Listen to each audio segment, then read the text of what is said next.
Krishna, Hare Hare, Hare Rama, Rama Rama, Hare Hare, Hare Krishna, Krishna Krishna, Hare Hare, Hare Rama, Rama Rama. Hare Krishna, I am Rajarsi Dasa. Welcome to Hare Krishna today. On today's program, we have with us our special local guest, His Grace Suvas Das. Suvas Prabhu, welcome to the program. Thank you very much, Prabhu. It is a pleasure being on the program with you today. So, trying to teach this message of spirituality, Krishna consciousness, all over the world, in different places, sometimes people have difficulty coming to terms with this spirituality. So on behalf of the people of St. Lucia today, Suvas Prabhu will present some different questions to us for discussion. Questions that he understands the people and their hang-ups and their situation and interests and needs and so on more than I do. So on behalf of the people, he would present, because after all, our purpose is for the well-being of people in general.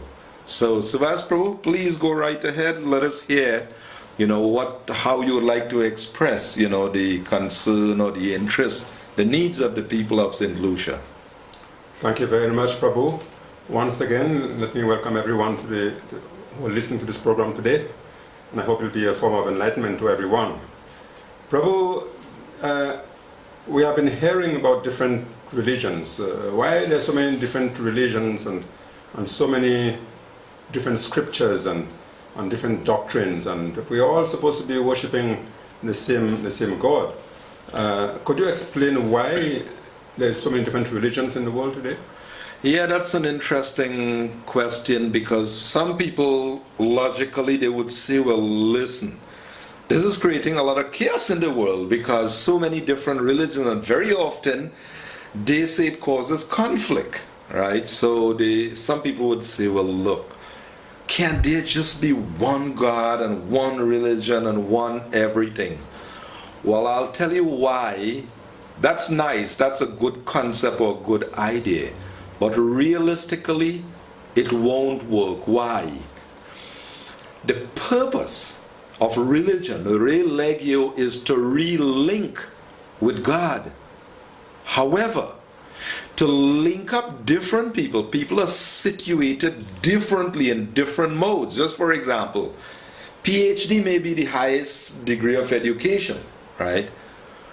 But the point is, someone is there learning ABC, and that's just where they're situated, and you have to cater for certain books and certain method of teaching for that child there.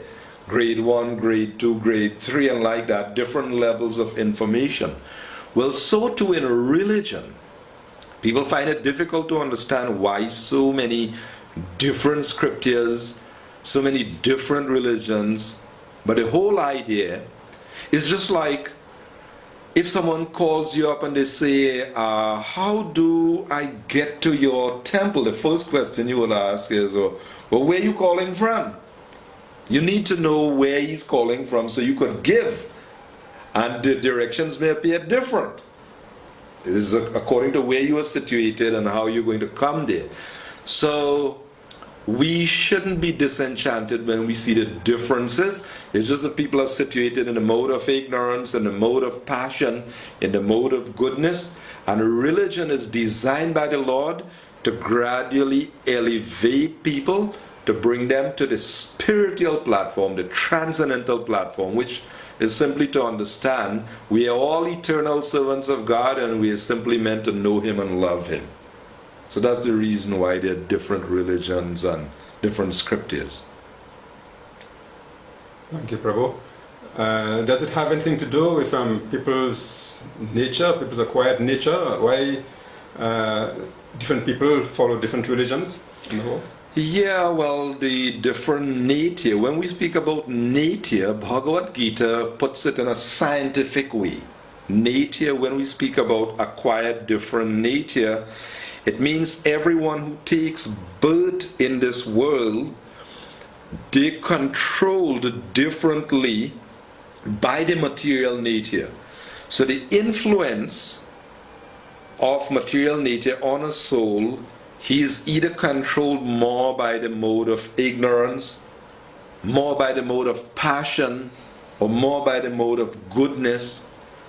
So we would recommend that in order to understand more details about these modes, you read Bhagavad Gita, because if you read Bhagavad Gita, you would learn the characteristics of the mode of ignorance. Mode of ignorance, some people, inertia, they're very, they just like to sleep a lot, they like to take a lot of intoxication, and things like that, dream a lot and be in fantasy and hope that all kind of things come their way. That's mode of ignorance. A mode of passion, people have unlimited desires and they're very active. A lot of desires and a lot of endeavor, and they want to be number one and they make great effort and so on. So that's the mode of passion. Mode of goodness is characterized by people being calm, and they are collective, they're thoughtful, they're inquisitive, they want to know, well, why we're here in the first place, where we came from, why we're here. So when people are situated more in the mode of goodness, so people, when they take birth in this world, it said, as you sow, so shall you reap. So when everyone, they have a different situation. So we should want to know why people are situated differently, different conditions and so on. So yeah, it has to do with, but we don't confine it to birth. You may take birth control in different ways, but we don't say that that is some disadvantage or something. We say everyone has free will. That may be your destiny. You take this type of birth, that type of birth. But free will means to understand that every living being is spiritual, eternal servant of God, and potentially we have that perfect condition. We just have to endeavor to attain that perfection. Thank you. Talking about gods and different religions, we understand one of the main problems that some people face when they visit your establishments, they find that you're worshipping what we call the deities, but some people think that they are idols. Could you explain this a little bit for us? Yeah, some people think, this is idol worship, Thou shalt have no other God but be me, before no idol bend thy knee. And so it's important to understand that people who follow some of the religious traditions that has its origin in the desert areas, if you read their history, people were actually doing a lot of idol worship. And this idol worship was discarded both by Jesus Christ and by Muhammad. He condemned all this type of making all kinds of graven image of different things and worshiping. So some of the people who follow some of these religious traditions, they have this in mind that, you can't worship anything like this. However, this understanding of the Vedic tradition and worshiping the Murti or the deity form of the Lord has nothing, absolutely nothing to do with idol worship. Idol worship means making up some material form, whereas deity worship has its basis in clear understanding of the identity of God, the appearance of God, knowing that He is omnipotent, He's all-powerful, He's omniscient, He's omnipresent. So when we understand God, then we understand that He comes to this world and He manifests Himself out of His mercy. We are in a material condition right now. And it said that until you come on the spiritual platform, you won't be able to see God. Blessed are those who are pure in heart, for they shall see God. In the Bhagavad Gita, the Lord says to Arjuna that only those who have attained unalloyed pure devotion, they can see me as I am. But the Lord, out of His mercy for us, He allows us to make forms with material elements just according to His prescription in the scriptures. So there are 7 different types of deity prescribed by the Supreme Lord Krishna, the Uddhava in the Bhagavad. So he prescribed the different types of forms, and because he is omnipotent, omniscient, he's present everywhere. So if God is present everywhere, can't he be present in his form in this world to accept our worship also? So the idea is that out of his mercy, he accepts our worship in this form. So, that's the idea. So it's not idol worship, it's a much higher level of understanding. Now it may appear to be contradictory to some religious tradition, but that's just on a higher level. Just for example, when a little child goes to school and he is learning arithmetic, a teacher would tell the child, look, you can't take away a bigger number from a smaller number. Well, that's just to avoid confusion in a little child's mind. You can't take away a bigger number from a smaller number. But then many years later, when that child goes to a higher level, then that child may hear a teacher saying, yeah, you can take away 5 from 3 and you will get negative 2. The child will say, no, wait a minute, that's wrong. I learned since I was a little kid that you can't take away a bigger number from a smaller number. Now, if you are not prepared to open your mind and listen to a higher level, you will remain stuck with a lower level of understanding. So a person has to be open-minded to understand, well, wait a minute, God is unlimited, and it said the sky is unlimited, and different birds, according to their capacity, they fly different heights. So similarly, if we want to go to higher and higher level of understanding of God, we have to have that open mind. Very true. But one other burning question many people have today, of course, among the different religions, everyone, as you know, thinks that his religion is the best, and his path is the best, if not the only path to the final destination. Some say that no matter what path you follow, you'll get to the final destination.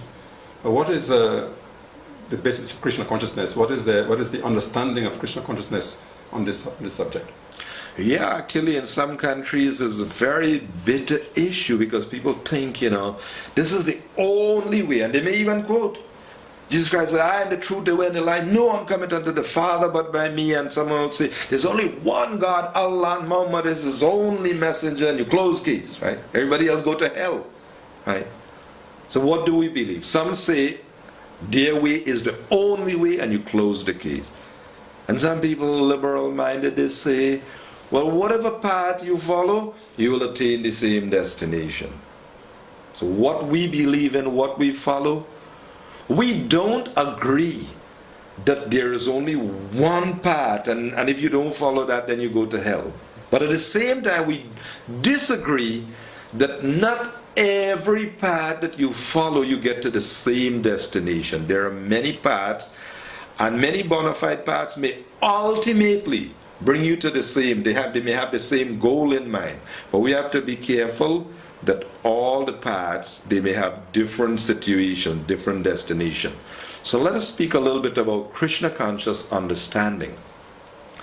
Krishna consciousness understanding is that there are many different religions in the world, and they are meant to, just like we were speaking about the education system, there are many different religious practices. So the different scriptures, they like different dictionaries. You may have a little pocket dictionary, an abridged version. It has brief things. But then you may have a big Oxford dictionary, or it has great detail. Well, it is like that in religions also, there are many religions. The Lord has made provision and arrangement for people situated differently to gradually be elevated. So religions come about at different time, different place, different circumstances to gradually take people, to elevate them. But what we follow is called Vedanta. Anta means the end or the conclusion. There's Veda, knowledge, and Vedanta, or the conclusion of knowledge. So we say that the conclusion of all religion is the one eternal religion. That is to know God and to know that we are eternal souls, eternal servants of God. And the one religion is to know God and to love Him. So all the other religions, gradually, they are meant to elevate people, to bring them to that point of knowing God and loving God. So many of the religious practices, they are materially motivated. People who just want to get some different things for their enjoyment. This religion will say, do this and you'll get that. Do that and you'll get that. So a lot of, prosperity gospel, do this, do that. But on a higher level, religion means really to know God and to love God. It is unmotivated and uninterrupted. So when we speak about many paths, in the Bhagavad Gita, Krishna speaks about people who follow the Vedas. He said, men who are less intelligent, they're attracted to pushpitam vacham, or the flowery words of the Vedas. Flowery mean, when you see flowers, what coming next? Fruit. So, because they want to get things, the words of the Vedas say, look, do this and you'll get that. Do that, you'll become wealthy. Do this, you'll get this, you'll get that. And people become captivated. And they do that, and na anyarashtiti varina. There's nothing more than that. So they think that type of religion is all in all. But that is just to encourage people to be religious. In other words, to understand. Well, look, there is somebody who is supplying all these needs, and you should understand who is supplying, and you should be grateful. You should learn to offer something in return. So in the Vedic religion, there are millions of different personalities supplying on behalf of God, and people who want to enjoy, they are expected to learn to offer sacrifice. But we say on the higher level, there is the one supreme God who is the source of everything that they are supplying, and we should know that God and offer worship and sacrifice to that one supreme God. So our conclusion is this. All religions, bona fide religions, are good. It's meant to elevate people. But we don't say all religious practices are the same. Some are to give you different types of material results, material benefits, and so on, gradually elevate you. But we do say, that the conclusion of all religion is this eternal path, to simply know God and love God. And this is where we recommend that everybody they should follow religion to come to this ultimate platform, knowing God and loving Him. Thank you. Would you venture to say then that following Krishna consciousness, or the activities in Krishna consciousness, is a more direct path, that in other words, you will be exposed to less danger on the path? Yes, it's the most elevated path, but mind you, not everybody may have the eligibility to follow this path. Everybody is entitled to follow this path. Why? We're all children of God, and we should know God and love God. But some people who are so engrossed in the body and their needs, their desires for the body, that's all they know, the satisfaction of the senses and the bodily needs. So some religion gradually get them to understand, look, you want all these things, look, do this and you'll get that, do that and you'll get that. So gradually they get the idea, look, I'm not the all in all. I'm not God that I just work and I just, they learn to understand there's somebody who is supplying. But Krishna consciousness practice, just for example from the Vedic point of view, from the teachings of the Vedas, there are many different paths and sometimes it's very confusing. So this part of Krishna consciousness is described to be like the elevator. There's a staircase, many steps, a gradual process to get to the top. But Krishna consciousness is like the elevator process, a direct process. You know God, Blessed are those who are pure in heart, for they shall see God. You get it clear who is God, and then you get it clear what is the means for achieving that goal. So yes, Krishna consciousness is a direct process, and it is not a sectarian process. Prabhu, what would you consider to be the biggest challenge to people today in the world, in the practice of spiritual life and in advancement in spiritual life? Yeah, definitely today in the world there's a big challenge. Some people, they want to be religious, But the big challenge today is materialism, an overemphasis on sense gratification, enjoying the body and the senses. The whole aim, the thrust of today's society is just to provide all kinds of things for our enjoyment. So that's big competition. People who want to be devoted to God, the standard for religion and God is to love God with our thoughts, words, and deeds. Our whole life is supposed to be directed and delighting, taking pleasure in God. But today in the world, with all the high-tech computers and with all the video games and all the different forms of and means of enjoyment, material enjoyment, people become distracted today. They become absorbed. What about the net? The internet? Maya has a way, the Lord's illusory energy, of netting up everyone. So if a person is not really so spiritually qualified, he becomes victimized. He goes on the internet and he becomes absorbed in all kind of vices and so on. So while the computer may be great, you can do a lot of constructive work, but it could be to your detriment. It's just like a knife. A surgeon with a knife can perform a surgical operation and save the life of someone. But a knife in the hands of a bandit may cut someone's throat. So it is like that today, religion, there is a big challenge, and that is overemphasis on sense gratification. All the facility, people are so distracted and diverted that sometimes they don't even think about it. They think, well, I just add a little religion on the side here and, I'm good to go. But it doesn't work that way. Some people may say that this is easier said than done. In this world today, there's so much attraction to sense gratification. There's so many activities to attract people to come and enjoy themselves. How would one cope this problem? How could one, live without participating in those things when they are in the material world? Very good question, practical question, and that's why Srila Prabhupada used to say, some reporter asked Prabhupada, so do you think that religion has failed the people? And Prabhupada said, yes, religion has failed the people. If religion can give people param drishtva, higher taste, a spiritual taste, what will happen? The people they'll revert back to the lower taste, base things, sense gratification. They may keep a little religiosity in the corner there, but they'll actually, the majority of their time and their engagement will be in sense gratification. So what we are saying, people must get a higher taste, and to bring about that higher taste, there's certain basic principles prescribed or recommended in all religion.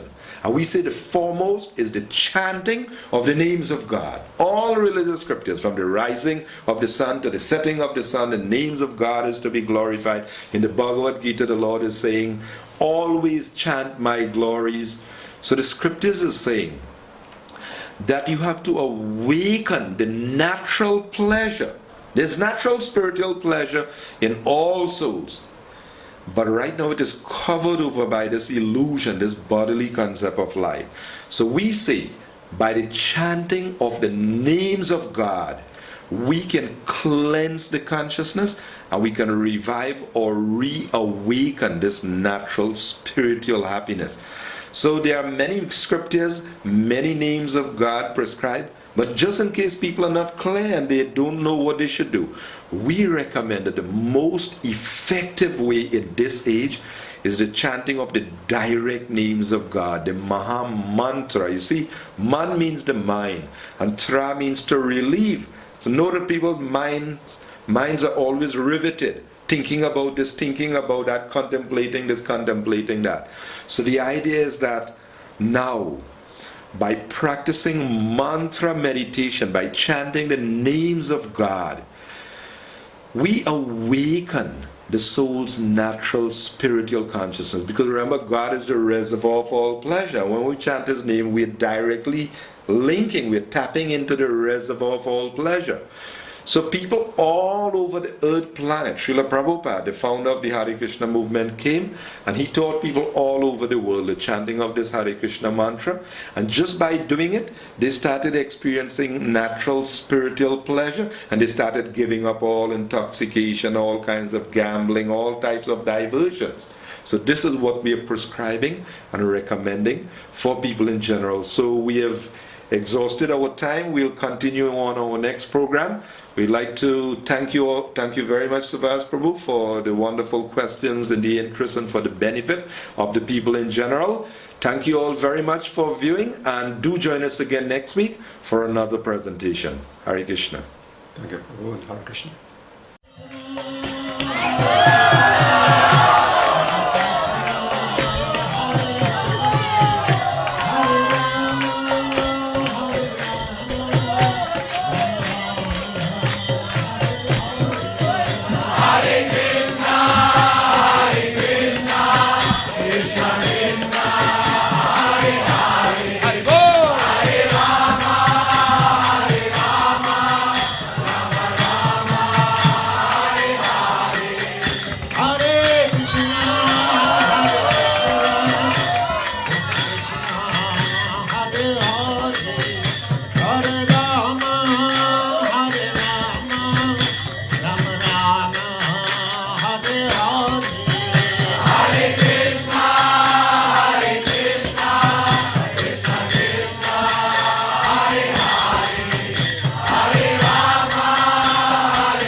I am Suvasa Das, your host, humble servant, and ever well-wisher. I hope this program has been a source of inspiration for everyone. Next Sunday, do invite a friend to watch with you. You are also invited to attend our regular Sunday feast program at 1 p.m. For further information, please call or visit us at the Gaura Krishna Temple, Piro, Viewfort. Telephone 454-8248 or mobile 460-0351. Hare Krishna.